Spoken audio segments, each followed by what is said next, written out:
An Ashwaubenon woman is facing serious charges. She made her first appearance in court this afternoon in Brown County.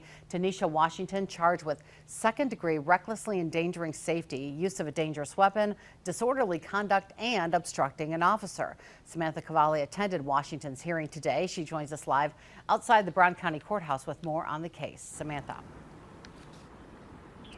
Yeah, Cammie, Washington was charged on all three of those charges earlier this afternoon. A judge granted the 29-year-old a $10,000 cash bond. Washington is accused of pointing a gun at a female's forehead, firing it in the air, and also and barricading herself inside of a home. Now, according to a criminal complaint, officers were dispatched at around 2 a.m. to the TNT bar on West Mason Street for a weapons call Monday evening. Washington had entered the bar and was speaking for the female victim's boyfriend. When confronted, Washington pulled a gun out of her pocket and pointed it at the female victim's forehead. She then shot the gun into the air before leaving the scene in a white truck. On Monday evening around 11:30 p.m., officers were called to the 2200 block of Newberry Avenue for a barricaded person. They confirmed Washington was inside the home, and according to court records, she was live streaming herself on social media and posting comments about, quote, shooting it out with police and making police shoot her.